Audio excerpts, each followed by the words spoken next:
Well, good evening, everyone. What a great crowd. I'm Bud Grimes. I'm standing in tonight for Chancellor Keith Carver, who couldn't be here, and he would want me to say how happy he is and how proud that we're a host site for these election forums. This is one of those forums. They're all across the state, and we're honored that you would take time to be with us tonight, members of the community. And we have some very special guests here tonight. You notice all these great-looking young people. We have the Governor's School for the Agricultural Sciences right here to my right, and to my left, the Governor's School for the Humanities. Thank you all for being here tonight and for taking time to be here.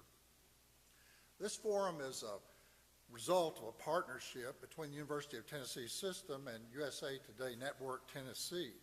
This is just a really great opportunity. We think it's a time to, again, to share ideas, to hear ideas. We're glad there's a real age range here to discuss things and hear these opinions and thoughts, and we just expect a really great evening. And again, for those who are visiting UT Martin, some for the first time, we're really happy that you're here. My new best friend tonight is David Plazas with the Tennessean. I'm so honored to get to meet him. I've seen his name over the years, but he's the content and opinion director, some form of that title. It's an important title with the Tennessean and the USA Today Network, and we're excited that he's here. He's taken on an additional role, and it's my honor to introduce him and welcome him to Martin for the first time. Let's give him a big UT Martin Skyhawk welcome.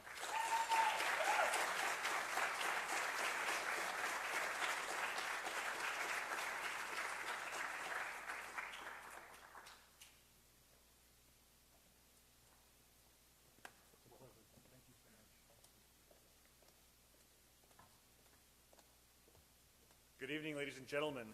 Thank you so much for inviting us here on this beautiful University of Tennessee Martin campus. This is my first time actually in Weakley County, my first time here in Martin, and the staff could not be more generous or hospitable. I'm delighted to be here. Due to unforeseen circumstances, President Randy Boyd, the University of Tennessee System, was going to be the moderator, but I am subbing in, so I'm going to do my best job to pinch hit over here, and I've promised the candidates that I will be as respectful and flowing through, start on time and on time, all those things. And you've got a great program tonight. You have three very qualified candidates for this particular office. These are forums before the primary in August, so in some cases you're still deciding between Democrats and Republicans. Today we're focused on gubernatorial candidates, and we have the three Democratic candidates for office, and we're also focusing on District 8, the congressional district, which represents this part of the state in West Tennessee. And the reason we did this was because we believe in this public service. We believe in the power of civility and citizens. We believe in the power of civil discourse, and you have the power to make things happen and make things change. And we're delighted to have candidates who are talking about their ideas. And essentially the format tonight, for those of you who aren't familiar, this is our third of 6 forums that we've been doing across the state. We've had them in Knoxville and Nashville so far. Every candidate will get a 90-second introduction. Then we'll move on to questions. They'll have 60 seconds to respond. And if someone gets name checked, they'll have 30 seconds to respond after that. And we'll end with concluding remarks of 90 seconds each. So before I introduce the candidates, are you ready? Ready. Ready, excellent. Well, let me introduce Dr. Carnita Atwater, who's a native of Mississippi and a longtime West Tennessee resident. She's a former nurse and community leader as part of Memphis's New Chicago Community Development Corporation. Let's welcome Dr. Atwater.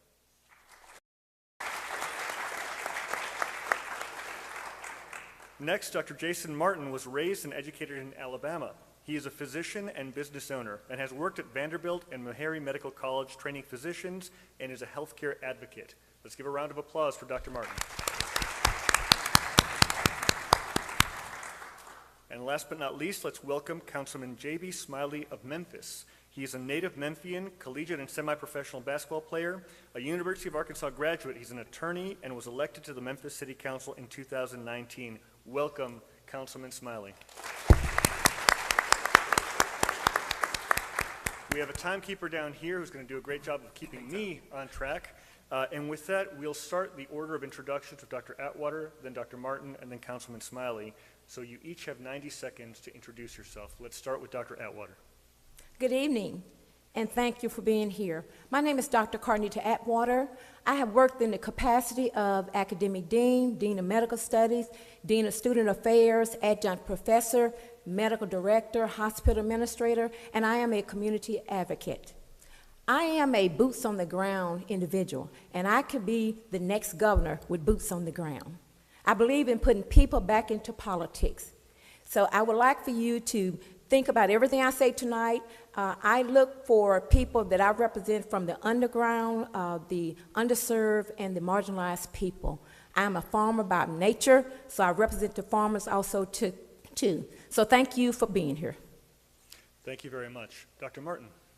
Good evening. Thanks to UT Martin for hosting this event tonight. I'm Jason Martin. I'm a husband, father of 3 smart daughters, a critical care doctor, and a candidate for governor. I moved to Tennessee 20 years ago from LA, Lower Alabama, and I was raised by working class folks in a working class neighborhood. And my parents taught me about the values of hard work and family and faith and community. And it's been a pleasure to come up here and build my life around those principles, serving in healthcare. I've worked at the VA Medical Center in Nashville. I've served at the Safety Net Hospital, Nashville General Hospital, and taught at Meharry Medical College, the nation's oldest historically black medical college. And most recently, I've been doing critical care up in Sumner County. And no matter whether I've met people at their most vulnerable as a physician or as a candidate, met thousands of people in all 95 counties across the state of Tennessee, I've learned that people are hungry for leadership. They want something different. They're tired of crumbling bridges and underfunded schools, trailing in broadband implementation, leading the nation in healthcare bankruptcies. And we can do better, and that's why I got into this race. For me, the last straw was seeing hundreds of my patients die from COVID and knowing we can do better. And that's why I've formulated a plan for Tennessee, a prescription for Tennessee, if you will. Check it out on the website, martinfortn.com. Thank you. Thank you very much. Councilman Smiley. Good evening. I am just so thrilled to see so many young people. Usually when I come in places like this, I'm usually the youngest person in the room, the youngest elected official. So hopefully one day that one of you will be up here where Dr. Atwater and Dr. Martin and I are serving. So I'm Councilman J.B. Smiley, and I'm running to be the next governor of the great state of Tennessee. I spent a lot of time traveling across the state just talking about this idea of a better Tennessee. Recently when I was in Franklin, there was a young lady, she said, "What's a better Tennessee?" And I was like, "I'm so glad that you asked." And I told her, imagine a Tennessee that affirms you no matter how you identify or who you love. Imagine a Tennessee that values you no matter which part of the state that you call home. Imagine a Tennessee that supports small businesses and minority and women business owners. That's the Tennessee we are fighting for. Growing up, my father always talked about this concept of service before self. And as a young person, sometimes you push back against what your father says. But what I learned in my older age is that he was talking about a very simple concept. It's about people. And what I can promise you is this. If you elect me as your next governor of the great state of Tennessee, I will keep people at the front of every decision. Find out more by visiting votejbsmiley.com. Thank you very much. And I'm going to rotate the question order. I know we've received some good feedback from candidates before, so this next round, we'll start with Dr. Martin, Councilman Smiley, and then Dr. Atwater. So President Boyd had co-written an article about a crisis in higher education. Essentially, there are fewer high school students choosing to go on to college after graduation. He has called it a crisis. And what would your approach to addressing this situation be? Dr. Martin? Yeah, over the last couple of years, last decade or so, there's been a precipitous drop-off in the number of students who are going from, high school into college. And that's despite Tennessee offering some really good opportunities for folks with the Tennessee Promise, with our 2- and our 4-year system. So I think we need to make sure that we are providing financially affordable options for students to get higher education. I think a lot of times people are discouraged because they don't want to be saddled with student loans. And so we need to make sure that we're running a lean, an efficient, cost-effective system for students here in the state of Tennessee. The other thing we need to do, honestly, is recognize that 2- and 4-year college is not for everyone, and we need to invest just as firmly in vocational training for our high school students so that they choose not to go into college. They've got a great career when they come out, a great vocation. Thank you very much. Councilman Smiley? Thank you for that question. Well, I don't necessarily believe it is a crisis. I would just take a completely different position from that. I think we have to understand that everyone will not go to college. I think we do ourselves a disservice when we say that every person is going to go to college. Well, we need people to learn trades. My father always talked about when he graduated from high school, you can go get a good trade. You can learn how to become a carpenter. Talked about the fact that my mother graduated and learned cosmetology. We need to invest in those programs as well. But in addition to that, when I was in law school and after I graduated law school, one of my law professors talked about the number of minorities going into the legal field were drastically decreasing. We need to understand that when folks do decide to seek higher education, we need to make sure those programs are affordable and ascertainable for every single person who calls Tennessee home. Thank you very much. Dr. Atwater, and the question again is about the so-called crisis in higher education. Yes, I think we do have a crisis in higher education, and being that I was the Dean of Medical Studies, what we did, we had a plan of action. And I think if higher education would go to middle schools and start a program like they used to call Upper Bound, I think we could recruit people at an early age. And also, I think some of the universities should have a program with trade school like workforce development and carpentry and electrician, cosmetology. Reach out and get those people from the trade school. I would love to see higher education have a sidebar when it comes to training like that. Thank you very much. You're welcome. The order again for the next time is going to be Councilman Smiley, Dr. Atwater, and Dr. Martin. West Tennessee is the site of the new Blue Oval City, where Ford will build electric pickup trucks in partnership with SK Innovation. Where do you stand on this deal, and how would you make it work? And what role should UT Martin have in it? So again, let's start with the Councilman. Okay, thank you for the question. When I think about economic development in totality, and specifically as it relates to the Blue Oval City, I want to acknowledge the fact that there is a city that's not too far from here that was in the direct path of the Blue Oval City called Mason, Tennessee. And for some reason, our state government attempted to take their charter. It wasn't because they weren't diligently handling their finances, because our state wanted to suppress, continue to keep their foot on the neck of marginalized communities. That type of work, that type of leadership should not be tolerated. Everyone should be up in arms when our state comes into smaller communities and say, we're going to control your finances. As a matter of fact, we're going to take your charter. But as it relates specifically to what my position is, we're all for economic development, but what we don't want to do is we don't want to overly incentivize large corporations to come in our town. We want to make sure we also are giving equal incentives to small businesses in our community so they can scale up and hire people within our community. Thank you very much. Dr. Atwater, again, this is about Blue Oval City and your position on it. I'm all for economic development, but not on the backs of the taxpayers. I am the one who sued the city of Memphis, state of Tennessee, and Governor Lee for $20 billion because of tax incentives going to large corporations while poor people was losing their homes. So I think that we need to consider before a Blue Oval or any manufacturing company come into any facility, I think we should have a community engagement agreement so that you would have people would get some type of benefit when they come into their community. I do not believe that we should give tax incentives to large corporations without accountability, and that's what's going on in the state of Tennessee. We had Electrolux, Lee, we had Service Master, and we also had Pinnacle Airlines, and they left the state of Tennessee on billions of dollars. Thank you very much. Dr. Martin? Yeah, I fully support what's going on right now in Blue Oval City and the development that's going on in Southwest Tennessee. It's going to be transformative for the region, and I'm really glad that the General Assembly was able to build in some clawbacks into the agreement with Ford. In other words, if they don't meet their end of the deal, they don't get the incentives, and that money comes back to the taxpayers of Tennessee.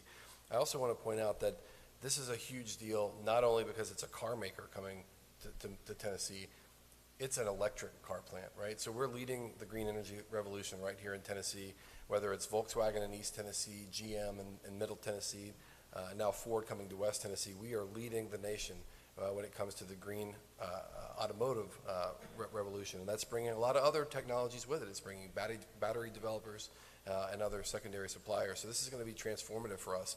We also need to make sure that organized labor gets a fair shake at the table. That has to happen. This is a huge opportunity for us to stand up and work with Ford to make sure that it's a win-win for the workers and for business and for all Tennesseans. Thank you very much. And the next question, we'll start with Dr. Atwater, then go to Dr. Martin and the councilman. So a recent development since our last forum together back in May was that the state Supreme Court affirmed the constitutionality of the education savings accounts here in Tennessee, the controversial program that was pushed by Governor Lee. If elected as governor, how would you approach ESAs, also known sometimes as vouchers? Dr. Atwater. I am 150% for public schools, so therefore I would not support them. I find it ironic that this governor would support voucher schools when he did not release $730 million for Tennessee assistant needy families. So I think that it's kind of hypocritical to try to give them vouchers for schools, but would not release the money during a pandemic to the needy families. So I'm absolutely against it. Thank you, Dr. Martin. So Governor Lee has waged a war against public education his entire term in office, whether it's working to politicize our school boards, whether it's firing teachers for teaching American history as it happened, whether it's going after librarians and not speaking out against the burning of textbooks and vouchers. This program is just another weapon that he's using to defund and to weaken our public school system. We need to stand up against it. Cameron Sexton, in the height of the COVID crisis, threatened voucher programs in school districts where he didn't agree with the COVID policies that were going on. That is an admission that voucher programs are weapons. This program was struck down by several courts. It's prompted a federal investigation into the way it was passed. We haven't heard the last of it, and I think we need to work to get it off the books. Thank you, Councilman Smiley. Y'all, let's just face it. This administration has been hell-bent on destroying and defunding public education. Let's look at what's happening.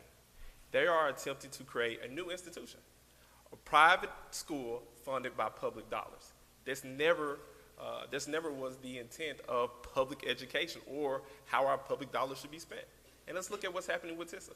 TISA is the same thing. It's propped up real nice, it's glitz and glam, it's shiny, but if you look at it, the intent, you allow public dollars to follow the student. But let me ask you this question. What happens when the student goes to private school? The dollars will follow, and we have a new institution, private school funded by public dollars. As it relates to voucher programs and voucher systems, well, I'm a lawyer. What's happened in the lower courts, it was found unconstitutional. Tennessee Supreme Court got it wrong, and what will happen, and I'm proud to be from Shelby County where our school system is fighting the battle. They have appealed, and what will happen on the next level, it will be found unconstitutional. Thank you very much, Councilman. And again, for those who are listening, TISA stands for the Tennessee Investment and Student Achievement Act. So thank you for mentioning that. Our next question will start with Dr. Martin and then Councilman Smiley and then Dr. Atwater. Governor Bill Lee recently signed an executive order for the purpose of making schools safer in response to massacres such as those at Robb Elementary in Uvalde, Texas, where 19 children and 2 teachers were killed. Was this the right approach, or what would you have done differently if you were governor? All right. So I think for Governor Lee to not address the gun culture is just a blatant oversight. And I think that we need an all-of-the-above approach when it comes to keeping our kids safe, and let me tell you what that means. Yes, we need to make sure that schools have access to resource officers. Yes, we need to examine our entrance points and make sure that is as controlled as it can be. But we also need to talk about the fact that Governor Lee is wrong on guns in the state of Tennessee. And I'm not the only one who feels that way. Permitless carry was passed a couple of years ago, and permitless carry basically took a decades-long practice of having a background check and a basic amount of safety training away from having a concealed carry permit. If you're in a restaurant and someone's got a concealed weapon, don't you want to know that they've been through a background check? Don't you want to know they've had a basic amount of safety training? He took that away against the advice of the Tennessee Bureau of Investigation, against the advice of the police chiefs, against the advice of the sheriffs, against faith leaders and business leaders, against Governor Haslam. Thank you, Dr. He's Martin. wrong on guns. Councilman Smiley? Well, I don't necessarily believe it was an oversight. It was an intentional omission. He spent the whole time talking about how he's going to make schools safe, but he did not acknowledge the fact there are guns out there. There are people who, with ill intent, attempted to come in our schools and make life dangerous or unsafe for a lot of people. We have to call it out. What we cannot do is ignore guns and act like they're going to somehow go away.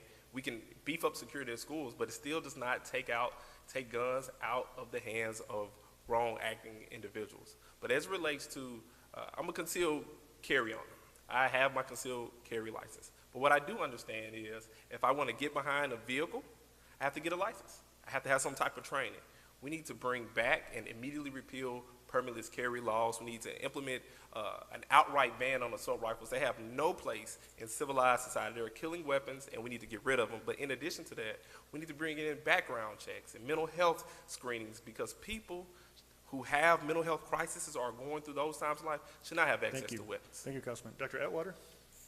As the next incoming governor, I think that we need to have a comprehensive crime prevention plan, a short-term, long-term plan to address gun safety measures. Now, I see where the governor is coming from, but I think it's a little too late. Anything can be on the books, but we need to address from a holistic approach the killing that's going on the streets today.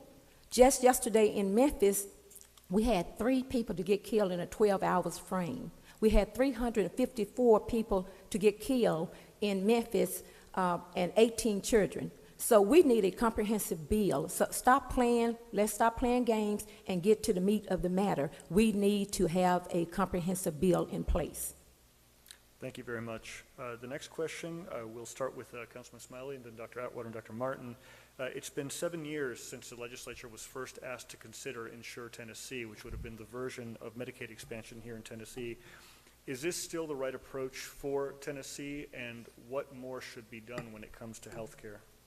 Thank you. 800,000. That's the number of uninsured Tennesseans. The legislator spends a lot of time talking about this ideal of being pro-life. Now, if you're truly pro-life, you would do the right thing and make sure that health outcomes for Tennesseans would drastically improve. How do you do that? You expand Medicaid. And if you do that, you cut the number of uninsured Tennesseans down by 400,000. You're also providing 15,000 jobs. But in addition to that, when we talk about mental health, the larger payer for mental health is Medicaid. If we want people to have access to mental health professionals, we're going to expand Medicaid. If we want to address some of the issues when it comes to rural hospital closures, we expand Medicaid. It's the absolutely right thing. But in addition to that, I'm going to give you another number. 1 million. 1 million people live in food deserts in this state. We also need to talk about how do we address food deserts, because our job is to provide for the general welfare of its people. Thank you, Councilman. Dr. Atwater? To approach that matter, we have to, my major's in healthcare management, and we have to have a holistic plan when we talk about healthcare and Medicare, Medicaid, Medigap. And I think that we need to address not only from the healthcare perspective, but poverty, disinvestment, trauma that goes on in our community, a lack of food, deserts also too, and also senior citizens. I know a person right now, last week, eating cat food. We should not be having that in the state of Tennessee. So with the Medicare, Medicaid, and expansion, I think we should have done that 20 years ago. Thank you, Dr. Martin. Working at the Safety Net Hospital in Middle Tennessee, I've had patients have to decide between dying and getting treatment and based on dollars. And that shouldn't be happening in the state of Tennessee, not in 2022. As Councilman Smiley mentioned, we've got 800,000 uninsured Tennesseans. We could reduce that by half if the General Assembly and Governor Lee had the political courage to expand Medicaid and accept the $1 billion+ a year that the federal government is trying to give to us. That's money we could use to invest in our communities, to decrease the number of uninsured so hospitals can come and set up shop. That would push back against some really scary trends that we see, especially in rural Tennessee. That's number one, we lead the nation in medical bankruptcies per capita. We lead the nation in hospital closures per capita. That not only affects people's health, it affects the economies, especially in rural Tennessee, where access to health care is necessary if you're going to bring in new businesses. I just want to mention, too, we need broadband across rural Tennessee, because broadband is access to telemental health. That's another thing we can do to help besides Medicaid expansion. Thank you, Dr. Martin. Today, Inside Higher Ed, the publication, published an article called An Affront to Open Discourse, and it's about the states, 7 in particular, that have so-called gag orders on education, be it for divisive concepts, critical race theory, or LGBTQ topics. If you are elected governor, what would be your approach to revisiting these laws that have been passed over the last 2 years? And in this case, we'll start with Dr. Atwater, then Dr. Martin, and then Councilman Smiley, and again about the divisive concepts. I am totally against any discriminatory bill or legislation. Governor Lee went to UT Knox. They had a CRT initiative. He struck that down.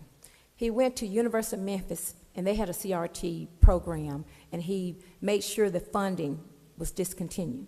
So as a governor, when I would go back and put it back on the books, and I would support CRT programs 100% as a governor. Thank you, Dr. Martin. Yeah, so, all this talk that we're hearing about CRT, about replacement theory, the anti-LGBTQ plus, anti-immigrant legislation that we've seen come through the General Assembly, it's very disturbing. We need to stand up and be principled and speak out against it. It's not who we are. It's not who we are. And we also need to understand when they're bringing up these topics, it's because they don't want you looking over here. They don't want you looking at your crumbling bridges, your lack of access to broadband, your hospitals that are closing, your schools that are underfunded, your teachers that aren't supported. And so we have to be principled when we address those issues and get them off the books. And then we have to show people that there's a better path forward. We have to have a positive alternative. And that's what we're excited about. Thank you, Councilman Smiley. Thank you for the question. When I hear some of these concepts, first of all, we have to acknowledge the fact that diversity makes us better. If we want a society that prospers, we have to have different people from different backgrounds. We have to be willing to have those difficult conversations, and ultimately, they will move us forward into a more progressive society. But in addition to that, when we spend a lot of time talking about these national issues, we're not talking about the issues that matter to people in Tennessee. I've been all over the state. Folks across the state, they're not talking about CRT at the dinner table. They're worried about the fact that they have to work 2 and 3 jobs to make ends meet. They're worried about the education that their children will receive or the lack of funding that schools are receiving. If we truly want a society in which all people are valued, we need a population that is educated, a population that understands the importance of diversity, and a population willing to have those difficult conversations if we ultimately want to move forward. Thank you very much. This next question actually comes from the audience. We asked audience members when they registered if they had any questions for you, and they did. This one is, how do you intend to prepare the next generation of Tennesseans to compete in a global economy? And we'll start with Dr. Martin, Councilman Smiley, and then Dr. Atwater. And the question again is, how do you intend to prepare the next generation of Tennesseans to compete in a global economy? Dr. Martin. That's great. Thanks. So we need to, first of all, and most obviously, invest in education the right way. We need to fully fund our education, support our teachers, give our students a great K through 12 opportunity. And again, I come back to vocational training because we already have a great 2- and 4-year college system that's in place in Tennessee. The Tennessee Promise is a blessing for many families, but for folks who don't want to go into 2- and 4-year college, we need to make sure that we build on our TCAT system and give them options so that they can come out of school and be productive right out of high school. And especially, I think we need to be investing in our rural communities. So we need to invest in ag sciences at TCAT. We need to stand up and support the Agriculture Enhancement Program and make sure that our farms and our workers are equipped to be successful. Thank you very much. Councilman Smiley, how do you intend to prepare the next generation of Tennesseans to compete in the global economy? My mentor is 84 years old, and he spends a lot of time talking about, the brain drain, as if this is some type of foreign concept. What he's speaking on is the fact that we have a lot of young people who leave to go to college or go to elsewhere and get these skills, and they never come back to our community. So one of the things that we need to do as it relates to investing in the next generation, we need to make sure there are opportunities right here in Tennessee so that when the young people go get the skills from somewhere else, they make it their intent or their priority to come back home and bring their skills here. But in addition to that, $300 million, slightly thereover, is how much money we're saving and putting into the rainy day fund. If we take some money, take some of those funds, and we directly invest in workforce development, we have to prepare our young people for the jobs that are here, but are the jobs that are yet to come, the jobs that are soon coming, like what's happening with Blue Oval City. We need to make sure our young people are able to go directly into those jobs, earn a decent living, make a living wage, and have all the resources they need. Thank you, Councilman. Dr. Atwater, how do you intend to prepare the next generation of Tennesseans to compete in a global economy? That's the best question I've heard today. Just like I'm doing now, what I have done for the last 10 years, I have been a mentor to many children, over about 200. So we have programs where we teach them how to do business plans, how to do carpentry and painting, solar installation, cosmetology. We teach them farming. So I think you have to invest in young people in the community before you even think about becoming a governor. And I've been doing that for the last 25 years. So I say personally, get boots on the ground, embrace the young people, let them bring their ideas into play, and work with them, because they are our future. Thank you very much, Dr. Atwater. This next round, we'll start with Councilman Smiley, then Dr. Atwater and Dr. Martin. There has been a historic tension between municipalities and the state in recent years, whether it's on issues such as ranked choice voting or short-term rentals or inclusionary zoning. What are your thoughts on local municipalities having autonomy to govern as they see fit? Councilman Smiley. Well, I have an opportunity as an elected official in the city of Memphis to serve in an organization called Tennessee Municipal League. Tennessee Municipal League is where local government officials go have conference, and we're supposed to be discussing how to make government better for people. And when I talk to local elected officials from across this state, they're tired of Big Brother coming in and telling them what they already know. They know their communities better than any governor will ever will, because they're spending time in the community. They're spending time with the people. My general thoughts is this: allow local elected officials to lead, do the very same thing that people elected them to guide their communities into a new generation. Specifically speaking, in the city of Memphis, we attempted to do something which is almost common sense, which is decriminalize marijuana. But Big Brother came, Governor Lee and his administration told us we continue to do those proactive things, they will sue us. Every chance we get to do things for our community and our constituents based on what they want, this current administration simply does not allow it to happen. We need folks who understand local government going forward. Thank you. Dr. Atwater? I think in order for any governmental agency to be successful, I think they should use a holistic approach and bring all people to the table of prosperities. Bring the young people, bring the community leaders, the stakeholders, the pastors, bring everybody to the table. That way, we won't have Big Brother telling a community what they need and what they want, because the government does not know what each individual community needs. Thank you. And then Dr. Martin, the question again is on local municipalities having autonomy. Yeah, I agree with the others on the panel on this issue. I think that government is most effective when the people closest to the governed are in charge. And especially when it comes to the state overriding local issues, it's usually for all the wrong reasons. It's usually because the localities are doing the right thing, at least in Nashville and in Shelby County. We need to stand up against that. Thank you very much. And at this time, as moderator, I have the privilege of being able to ask a frivolous question here, and this helps us get to know a little bit about the thinking of our candidates. We'll start with Dr. Martin, Councilman Smiley, and Dr. Atwater. What are one or two places that you tell visitors that they need to go to, whether it's a restaurant or attraction in West Tennessee, that is a must-see? Dr. Martin. So I think one of the coolest things I've seen in West Tennessee was Lake County. We were driving up there. It's a beautiful place. It's very agricultural. It's flat. There's beautiful bodies of water up there. But as we're driving through, I'm seeing these little solar panels dotting the farms. I was like, well, that seems a little out of place. And I had a chance to meet with the mayor of Lake County, and he told me about how the county invested in solar, and the farmers learned that with little 10 kilowatt hour panels, they could power their entire barns. And those panels were paying for themselves in 3 years. The county then invested in several hundred acres and put up a power plant scale solar farm. And with that, they've been able to get a huge increase in their tax base. They built a new school, and in that school, they're training kids to stay in their community and work at the solar farm. So, you've got this creative solution to an energy problem that's green, that's given people prosperity and options to stay in their county. I thought it was a really cool story. Thank you very much. And Councilman Smiley, one or two restaurants or attractions that visitors must see in West Tennessee? You're about to get me in trouble. So a couple restaurants that I frequent quite often in Memphis is the Four-Way Restaurant. It's always on the Food Network and has some of the best soul food ever. I'm really in trouble with some people back home.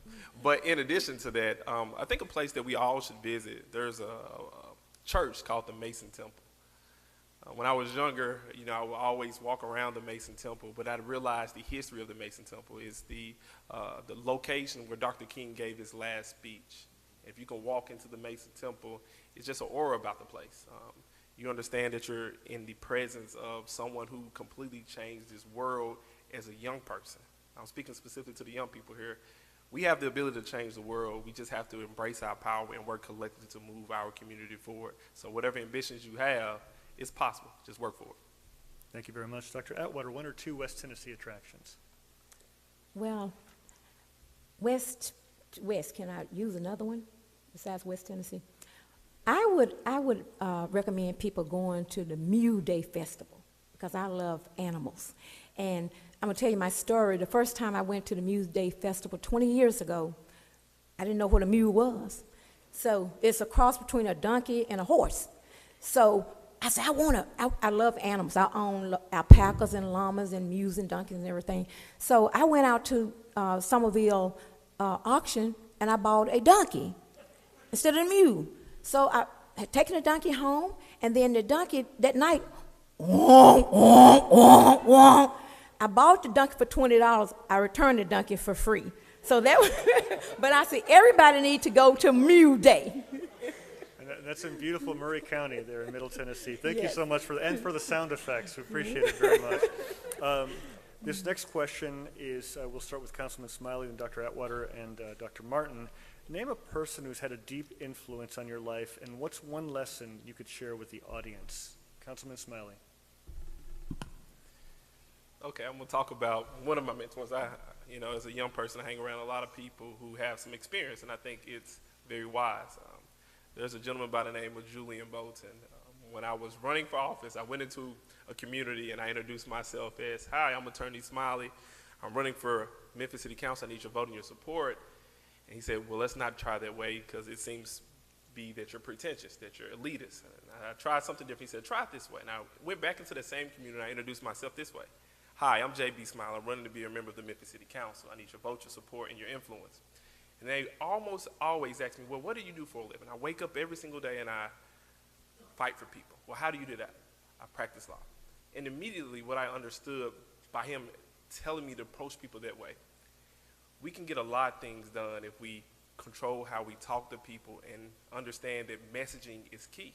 If we ever want to turn this state into a more progressive place, we have to understand that we have the ability to do that if we control the messaging. Thank you very much. Dr. Atwater? The one person that I think have really influenced my life is a young man by the name of Solomon. He lives in my community, and he was in my African-American ballerina program. He's very charismatic, very loving, and I love this young man. He was 16 years old, and last year he was shot down, and he was killed in front of his home, in front of his mother and father. So he would be my mentor that I look up to, because he had a special spirit, and he kind of reminded me of myself when I was a child. Thank you, Dr. Atwater, and I'm sorry for your loss. Dr. Martin? Yeah, I want to share with you all a story about a young girl who had a profound impact on my life and actually sent it in a different direction, impacted my decision to go into politics. And this was a story that grew out of the COVID crisis, working in the ICU, wearing all the gear and, feeling so isolated from the world. We were taking care of this man who was Spanish-speaking only, and so his daughter, who was 14, who was the same age as my oldest daughter, Lily, upset. She was the spokesperson for the family, and because she was able to translate the messages about her dad to her family, we had to call that poor child in the middle of the night during the pandemic and tell her that her daddy had died. And I was broken in that moment because the pain that we were feeling in the ICU, the loss that we were seeing, was never met with any leadership from Governor Bill Lee. It was never met with any truth-telling or leadership from the General Assembly, and that's what got me into this race, because the lack of leadership that we experience is pervasive across the state, and we can do better for each other. Well, thank you very much for telling these very powerful stories. We want to thank all the candidates who are here today. who are presenting the Democratic, or vying for the Democratic nomination, Dr. Carnita Atwater, Dr. Jason Martin, and Councilman J.B. Smiley. And we're at the point now of the concluding statements, so we're going to ask each of them to make up to a 90-minute, or 90-second, pardon me, not 9 minutes, 90 seconds. Be in trouble with this audience right here. 90 seconds. Fourscore and I should have made the donkey sounds right now, but so it's a 90-second concluding statement, and we'll start with Councilman Smiley, then Dr. Martin, and then Dr. Atwater. Councilman Smiley, your final argument. Not necessarily an argument. I'm not in court today. So first of all, I just want to thank you all for being here and sticking with us so many times. And like I said before in the opening, I'm just so eager and so happy to see so many young people here. Next time, tell a friend to bring 10. We have more young people here. But, you know, I'm just like you. I'm someone who saw a need in my community and wanted to use the skill set that I had, the privilege that I had to do something about it. So I ran for city council. And my community is much like the state. It's have the poor zip code in my district, but also one of the most affluent zip codes in my district. But we have to have those difficult conversations, and every single day we work together to move our community forward. And if you all decide to elect me as your next governor, the same passion I put in the cases that I have, the same passion I put in the work that I do on the Memphis City Council to help our community move forward, I bring that same level of enthusiasm, that same thoughtfulness, that same progressive nature to the state of Tennessee, because we deserve a state that makes us better. Thank you all so much. Please visit our website to learn more about our campaign, votejbsmiley.com. Thank you all so much. Thank you, Councilman Smiley. Dr. Martin. yeah, thank you to my friends on the stage for being here again tonight, and thank you all for hosting this wonderful event. So new to politics, people ask me all the time, what is the one thing you have learned? Like, you know, what's the biggest lesson you've taken away from this process? And for me, and this is informed by visiting every corner of the state, all 95 counties, and meeting with thousands of fellow Tennesseans, it's that we have so much more that brings us together than that which divides us. You know, whether you're in a so-called red county or a so-called blue county, we all want access to health care, a great school for our children. We want a great job. We want a chance to have a productive future. And so that's what our campaign is about. That's what we're fighting for. And we've actually set out a vision to make that happen. And so we believe no matter whether you live in Memphis or Mountain City, no matter the color of your skin, who you choose to love, how much money you have in the bank, Tennessee should be the land of opportunity for you. And we'd love to make it happen with your help. Thank you so much. Thank you, Dr. Martin. Dr. Atwater. Yes, thank you. Thank you for the invite. I am a boots-on-the-ground person. I have been feeding 10,000 individual homeless people for the last 25 years. I donate 5,000 book bags and school supplies to children, 5,000 coats and hats and gloves every year. So I would take that same spirit of humanity into the Capitol. And also, I believe in putting people back into politics. So I want to address the poverty, the economic disparities, the healthcare disparities, homelessness, that's too close to my heart, farmers, the lack of funding that they receive. And also, I want to be a unique governor. Again, a boots-on-the-ground governor, because I have a proven record of being a servant for the people. Please vote for me, Atwater, for governor. Thank you. No, thank you. And before I ask for the final round of applause, remember the election is on August 4th. Voter registration deadline is July 5th. And if you haven't registered to vote, you can do so online at ovr.govote.tn.gov. Early voting starts on July 15th. Please do your duty and vote and be civically involved. And thank you especially to the young people. Even if you can't vote yet, you one day will be making these great decisions. Let's give a round of applause